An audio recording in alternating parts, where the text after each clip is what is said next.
July 28th, Pope Saint Innocent I.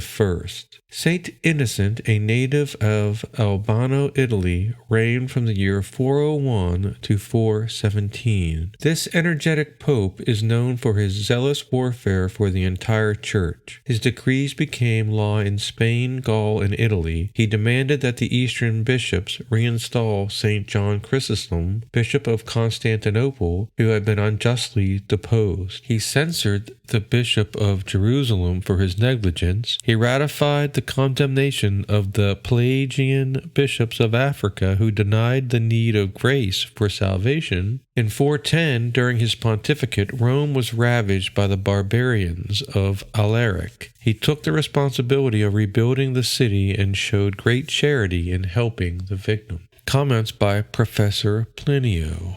Saint Innocent is one of the greatest popes of the 5th century. It is beautiful to see how he was entirely faithful against a hard struggle in a tragic era. He lived at a time of the fall of the Western Roman Empire, when it seemed as if a multitude of accumulated chastisements fell upon the empire all at once. Historians do not sufficiently emphasize the simultaneous developments of two major things at that time. First, the invasion of the barbarians touched the temporal order and indirectly shook the church as well, since those barbarians were either pagans or heretics. Second, various heresies burst out of everywhere when the church emerged from the catacombs. Therefore, the church faced attacks equal to, or even worse than, those which chastised the state. However, the two institutions, the church and the state, had different destinies. While the putrid Roman state disappeared, the church produced great popes, not ecumenical popes, but rather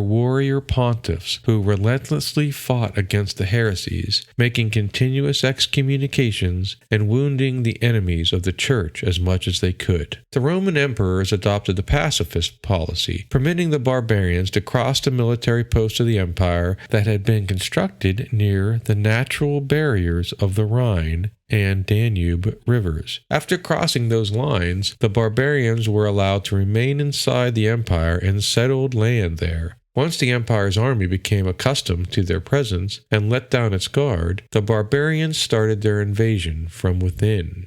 On the contrary, the great popes of those times did not take a pacifist attitude. They energetically fought the enemies of the church and strongly defended the doctrines of our Lord Jesus Christ. The result of those two opposite policies is that the Western Roman Empire ended, while the church, led by popes like Saint Innocent, rose to a most glorious destiny. Those popes were the first great men who constituted the foundation for the Middle Ages.